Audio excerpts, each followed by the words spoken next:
अस्सलाम वालेकुम।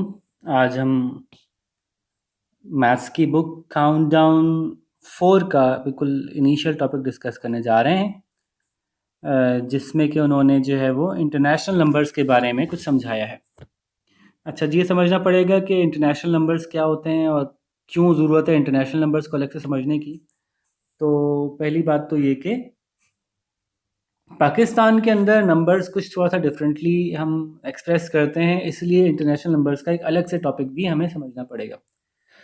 अच्छा, पहले तो हम ये समझते हैं, पहले तो ये बात करते हैं कि ये नंबर्स को हम इस तरह से बोलते क्यों हैं, किस तरह से बोलते हैं। अभी तक जो आपने सीखा वो ये सीखा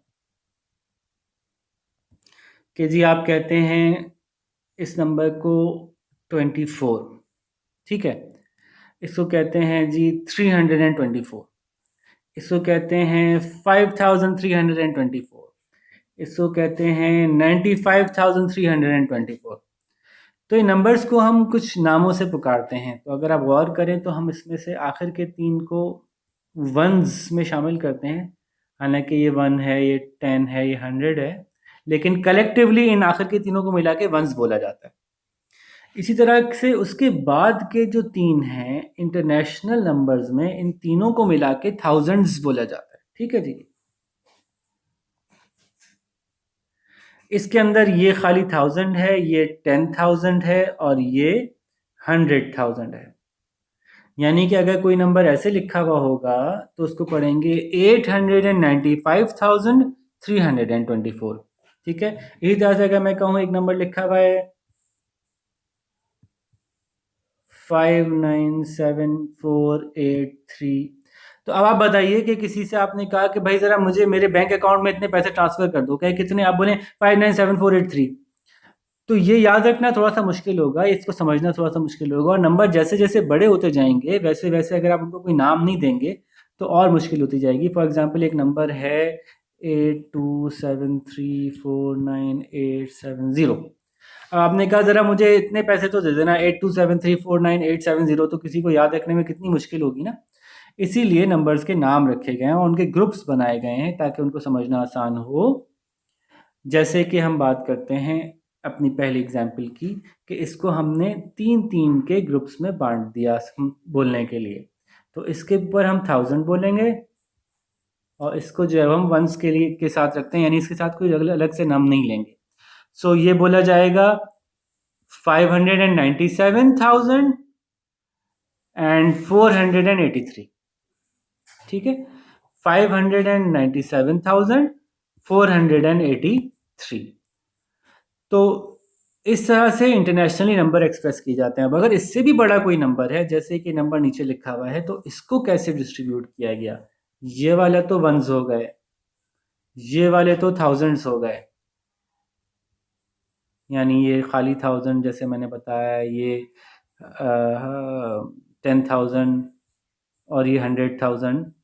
तो ये वाला कॉलम क्या कहलाएगा जिसमें ये 3 आते हैं, तो जी ये इंटरनेशनल नंबर्स में मिलियन कहलाता है। ठीक है, तो अगेन ये खाली मिलियन, ये 10 मिलियन और ये 100 मिलियन कहलाता है। ठीक है, तो अब अगेन क्या हुआ कि इसको पढ़ने का तरीका क्या होगा। अगर खाली ऐसा होता कि खाली ये वाले नंबर्स होते, खाली ये वाले होते तो हम पढ़ते 349,870। अब जब ये पूरा एक नंबर बन गया तो क्या बोला जाएगा, 827,827,349,870। ठीक है जी। अब ये एक बात तो समझ में आई है, हम इसकी और भी मुख्तलिफ मिसालें जो हैं वो लेते जाते हैं।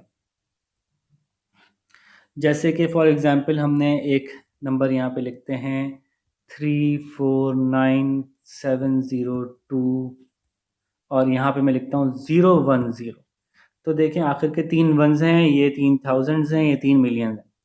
ठीक है, इसी तरह से एक नंबर लिखता हूँ जिसमें लिखता हूँ 82703001। इसी तरह से इसमें क्या हो गया, ये वंस हैं, ये हंड्रेड्स हैं और ये थाउजेंड्स हैं और ये मिलियंस हैं। इसी तरह से एक और नंबर लिखता हूँ 400008079। ठीक है, अब हम इनको बोलेंगे क्या, ज़रा ये समझते हैं। सबसे पहले हम बात करते हैं ऊपर वाले की। इसको क्या पढ़ा जाएगा? तो अगेन ये वंस हैं, ये थाउजेंड्स हैं और ये मिलियंस हैं। ठीक है, तो अब हम इसको पढ़ेंगे 349,702,010। ठीक है, इसमें 100 में कुछ नहीं था तो उसको खाली एंड 10 बोल दिया। दोबारा देखें, 349,702,010। अब नीचे वाले को देखते हैं। इसमें मिलियन में तीसरे नंबर पे कोई नंबर नहीं है, कोई बात नहीं, तो इसमें वंस और टेंस ही काफ़ी है मिलियन के अंदर, तो हम उसको बोलेंगे 82,703,001। ठीक है जी, क्योंकि इसमें वन टेंस और हंड्रेड में कुछ नहीं था, खाली वन था, तो हमने इसको खाली वन बोल दिया। अब बात करते हैं जी तीसरे नंबर की। इसको बोलेंगे 400 मिलियन। अब इसमें थाउजेंड्स के अंदर यहाँ भी कुछ नहीं है, यहाँ भी कुछ नहीं है, यहाँ पे एक नंबर है, तो हम इसको बोलेंगे 400,000,8,079। ठीक है, तो मुख्तलिफ मैंने एग्जाम्पल्स आपको दे के समझाने की कोशिश की है कि इंटरनेशनली नंबर्स को कैसे बोला जाता है। अच्छा, अब आप पूछेंगे कि भाई इससे भी बड़ा कोई नंबर है तो क्या करेंगे? जी, इससे ही बड़ा नंबर है तो उसके बाद एक कॉलम और आ जाएगा, और उससे बड़ा नंबर होगा तो उससे बड़ा एक कॉलम और आ जाएगा। जैसे कि अब मैं आपको एक नंबर बताऊं कि 402394308, यहाँ तक तो हमने सीख लिया, और समझे कि 79। तो जनाब ये तीन जो है वो क्या कहलाएंगे? वंस कहलाएंगे, ये तीन थाउजेंड्स कहलाएंगे, ये तीन मिलियन कहलाएंगे, और उसके बाद वाले बिलियन कहलाएंगे। तो जब आप जैसे जैसे आप किताब में आगे बढ़ते जाएंगे, वैसे वैसे आपके पास आगे के टॉपिक्स भी, आगे के नंबर्स भी आते चले जाएंगे। ठीक है, तो अब आप ये देखिए कि इसको हम क्या पढ़ेंगे, एक लम्हे के लिए समझाने के लिए बता देता हूँ। ये पढ़ेंगे, जैसे मैंने बताया, ये बिलियन है, ये मिलियन है, ये थाउजेंड्स हैं और ये वंस हैं। तो ये होगा 40,239,430,879। आखिर वाले से पहले एक एंड लगा देते हैं। ठीक है जी, तो ये कॉन्सेप्ट है आपके इंटरनेशनल नंबर्स के। इस तरह से इंटरनेशनल नंबर बोले जाते हैं।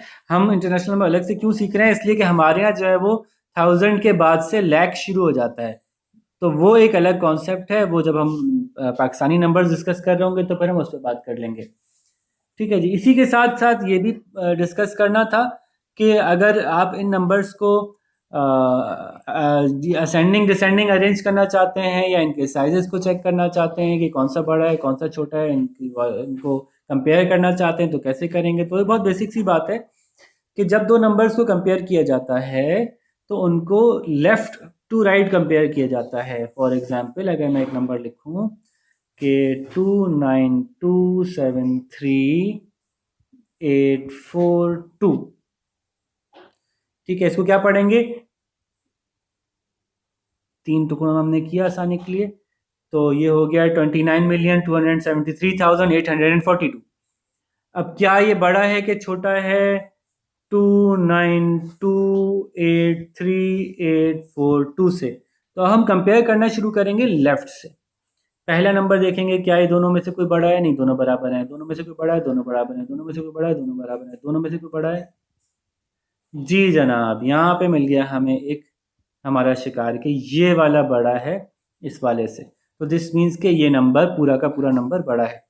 ठीक है, तो कंपेयर करेंगे लेफ्ट टू राइट, लेकिन ये ख्याल रखें कि उस वक्त कंपेयर होगा जबकि दोनों नंबर्स का साइज सेम हो। ऐसा ना हो कि एक नंबर दूसरे से पहले ही छोटा है, यानी एक मिलियंस में है और एक थाउजेंड्स में है, तो उनके कंपैरिजन करने की तो ज़रूरत ही नहीं हो, तो वैसे ही आसानी से पता चल जाता है। यानी कि अगर आप मुझसे पूछें कि 2943 बड़ा है कि 41943 बड़ा है, तो बज़ाहिर तो अगर आप देखें और इसको छुपा दें थोड़ी देर के लिए, तो आपको लगेगा कि जी देखा ना, आपने कंपेयर किया राइट टू राइट। तो अच्छा, मैं मिसाल के तौर पे ये कह रहा हूँ कि ये नंबर था 11943, ये नंबर था 11943 और ये नंबर था 2943।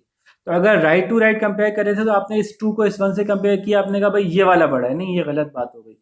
पहले आप दोनों नंबर्स को एक दूसरे के साथ अरेंज कर लें, और अरेंज करने का तरीका क्या होता है? अरेंज हमेशा राइट साइड से करते हैं, लेकिन कंपेयर हमेशा लेफ्ट साइड से करते हैं। ठीक है, कंपेयर करने के लिए सबसे पहले लेफ्ट साइड देखेंगे और अरेंज करने के लिए राइट साइड से दोनों को मिला के रखेंगे। ठीक है जी, तो अब हम अगली स्लाइड पे देख के बात समझते हैं दोबारा से, कि हमने देख लिया कि कहीं एक नंबर दूसरे नंबर से डिजिट्स में छोटा बड़ा तो नहीं है। जो डिजिट्स में छोटा बड़ा है वो तो वैसे ही बड़ा और छोटा साबित हो जाएगा, जैसे 293432 1 और 11934321। हमें पता है कि इसमें 1 2 3 4 5 6 7 डिजिट्स हैं और उसमें 1 2 3 4 5 6 7 8 डिजिट्स हैं, तो ये बड़ा है और ये छोटा है। ठीक है जी, तो ये हमने तो डिजिट देख के ही बता दिया। लेकिन अगर नंबर ऑफ डिजिट सेम थे तो फिर कैसे बताया जाएगा, वो मैंने समझाया, एक दफ़ा फिर समझा देता हूँ कि 2941 का मुकाबला अगर हम करें 294231 से, तो हम क्या देखेंगे, पहले राइट वाला देखेंगे बराबर हैं, इसके बाद वाला बराबर है, उसके बाद वाला बराबर है। अब यहाँ पे देखेंगे कि ये वाला नंबर बड़ा है, तो उसकी वजह से ये बड़ा हो जाएगा और ये छोटा हो जाएगा। ठीक है जी। और अगर हम ये कहें कि 3 नंबर्स हैं जिनको कि हमें आपस में कंपेयर करना है, तो 3 नंबर्स को कंपेयर करने के लिए क्या किया जाएगा, पहले उनमें से किसी 2 को आपस में कंपेयर किया जाएगा और फिर तीसरे को जो है हम कंपैरिजन करेंगे। तो जैसे हम नंबर देखते हैं 323429 871, दूसरा नंबर लिखते हैं 323529 817, तीसरा नंबर लिखते हैं 323529 871। ठीक है, 3 नंबर हमने लिख दिए। अब मैं आपको कंपेयर करके दिखाता हूँ कि कौन सा बड़ा है कौन सा छोटा है। तो बहुत आसान है, एक तो ये हम पढ़ना सीख लें, नंबर्स को पढ़ेंगे कैसे। तो पढ़ने के लिए क्या करेंगे, इसको हम ये कहलाएगा जनाब, एक सेकंड हम ये ले लें कलर जी, ये कहलाएगा 871 429 323। तो 323,429,871, 323,529,817, 323,529,817। ठीक है जी। तो कंपेयर करते हैं जी, अब इनको पहले हम कि कौन सा कितना बड़ा है कि छोटा है। तो पहले हम लेते हैं जी ये दोनों बराबर हैं, अभी हम इन दोनों को कंपेयर कर रहे हैं। ठीक है, ये दोनों बराबर हैं, ये दोनों बराबर हैं, ये दोनों बराबर हैं। यहाँ से पता चल गया कि उप्स, ये बराबर नहीं है, बल्कि इसमें ये वाला बड़ा है। ठीक है, तो अभी इन दोनों का पता चल गया कि इन दोनों में से कौन सा बड़ा है, इन दोनों में से ये बड़ा है। ठीक है, अब इस दूसरे वाले को हम इसके साथ कंपेयर कर लेते हैं। ठीक है जी। तो हम क्या करते हैं कि हम इसको साफ कर लेते हैं।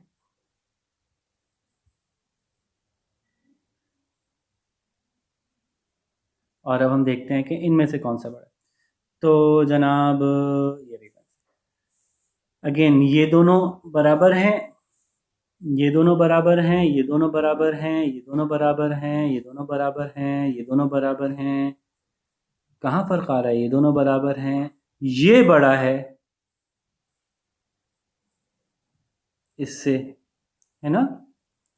3 बराबर है, 2 बराबर है, 3 बराबर है, 5 बराबर, 2 बराबर, 9 बराबर है, 8 बराबर है। यहाँ पे ये 7 बड़ा है। तो अब इन दोनों में से ये बड़ा हो गया, ये फर्स्ट हो गया, ये इसके मुकाबले में सेकंड हो गया। ठीक है जी। और जब ये हमें पता ही है कि ये वाला इससे भी छोटा है, तो फिर ये थर्ड हो गया। ठीक है भाई। तो इस तरह से हम नंबर्स को कंपेयर भी कर सकते हैं। हम यही बता सकते हैं कि अगर मैं आपसे पूछूं कि जी इनकी प्लेस वैल्यू क्या है, अगर मैं आपसे पूछूं कि जी यहाँ पे ये वाला, अगर मैं आपसे पूछूं कि इसकी वैल्यू क्या है, तो आप मुझे बता सकते हैं जी, बता सकते हैं। हमें पता है कि जी ये वंस हैं, ये थाउजेंड्स हैं और ये मिलियंस हैं, और मिलियंस के अंदर इसकी पोजीशन क्या है, 1 मिलियन ना। तो इसको हम कहेंगे दिस इज 3 मिलियन।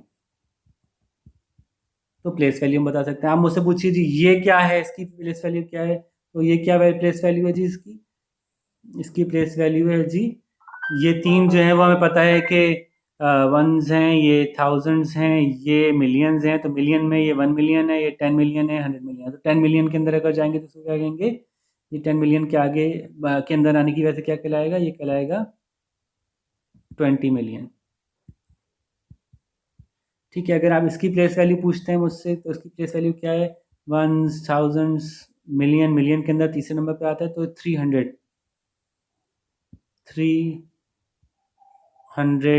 मिलियन। ठीक है जी। तो यूं हमें प्लेस वैल्यू मालूम करना भी पॉसिबल है, कोई मसला ही नहीं है प्लेस वैल्यू मालूम करना। अगर आप मुझसे पूछते हैं कि इसकी प्लेस वैल्यू क्या है, तो ये हम बता सकते हैं, ये हंड्रेड्स हैं, ये वंस हैं, ये हंड्रेड, ये थाउजेंड्स हैं। तो थाउजेंड्स के अंदर आप बता सकते हैं ये 2000 है, ये 20,000 है, क्योंकि ये 1000 है, ये 10,000 है, ये 100,000 है। तो ये 10,000 के अंदर अब 2 आता है तो हम कहते हैं ये 20,000 है। ठीक है।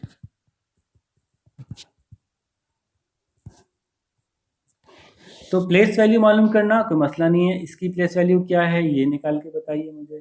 तो इसकी प्लेस वैल्यू क्या है, ये वंस हैं, थाउजेंड हैं, थाउजेंड के अंदर 1000, 10,000, 100,000, तो ये कहलाएगा 400,000। ठीक है जी। तो यू प्लेस वैल्यू मालूम करना ही मैंने सिखा दिया, मैंने आपको बता दिया इन नंबर्स को पढ़ते कैसे हैं, मैंने आपको बता दिया कि इन नंबर्स को जो है वो, सॉरी सारी एक साथ खुल गई, तो मैंने आपको ये समझा दिया कि मिलियन कब लगाते हैं, मैंने ये बता दिया मिलियन के बाद भी कुछ आएगा, अगर इससे बड़ा नंबर होगा वो अगली क्लास में बिलियंस भी आएंगे। मैंने ये बता दिया कि पाकिस्तानी नंबर सिस्टम थोड़ा सा मुख्तलिफ है, वो जब पाकिस्तानी की हम क्लास करेंगे तो हम पाकिस्तानी की बात कर लेंगे।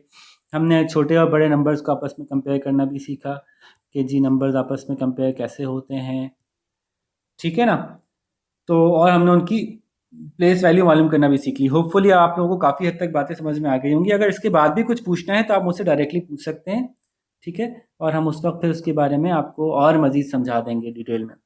ठीक है। तो अगर आपको ये वीडियो समझ में आ रही है, पसंद आ रही है, तो फिर आप मुझे बताइएगा कि ये वाली रिकॉर्डिंग कैसी लगी आपको।